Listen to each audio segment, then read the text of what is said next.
Hello, and welcome to Past, the podcast about those who would never rule. I'm Veronica Fortune, and this week's episode is... This week's Pieces of the Past is... Attainder. Homonyms are fun. To be attained is a pretty bad thing. Having attained something, on the other hand, is usually an accomplishment. English is fun like that. Attainders were a special method for a ruler to deprive a treasonous or supposedly treasonous individual of his or her property. If you've watched The Tudors or any of the various films and TV shows based off of Philippa Gregory's works, or even Wolf Hall, you will have heard a similar phrase to attained for treason. Attainders would deprive the attained individual of their property and titles, and prevent their heirs from inheriting said property or title. Prior to Henry VII of England, attainments were more of a tool of the ruler, and not completely followed through on. These are specific to common law countries. Attainders allowed the ruler to treat a noble as though they were a commoner. Nobles were historically exempt from torture. Today, we theoretically don't use torture. But in the medieval period, it was an accepted practice. Not being able to torture a disloyal noble put the ruler at a disadvantage. What if that noble was fomenting rebellion? Attainders also allowed the king a workaround of the law by not requiring a trial to be used.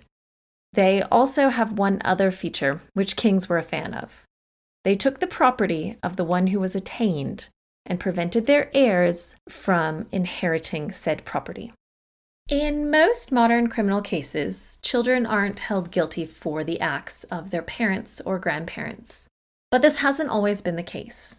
By attaining the supposedly treasonous lord, a king could prevent his son from inheriting. Think back to the Hugh Despensers, both elder and younger, who were technically acting on behalf of their king, Edward II, when they were executed by Isabella and Roger Mortimer in the name of their respective king, Edward III. The younger Hugh's son, Hugh, is he Hugh Despenser the youngest? Was only allowed to inherit his father's barony, not his earldom.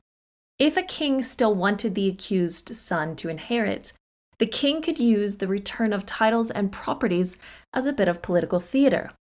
In this case, think back to Roger Mortimer.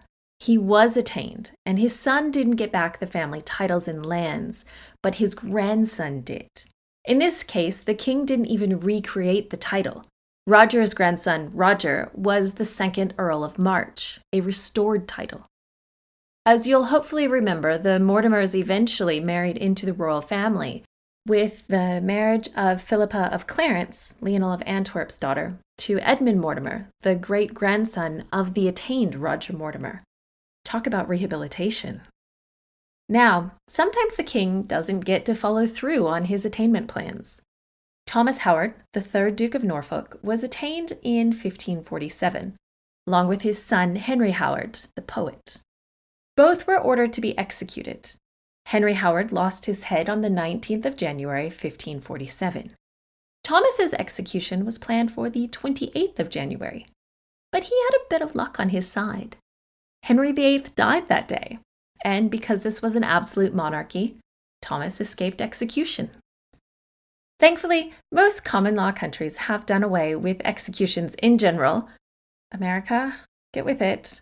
And many have specific laws that prevent attainders from being issued.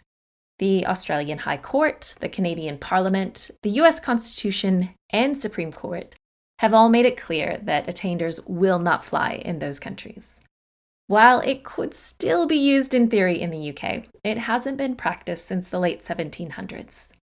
The last person I can find to be attained was Lord Edward Fitzgerald in 1798.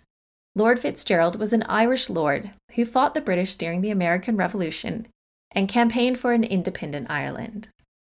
He was arrested for insurrection and leading the Irish Rebellion of 1798.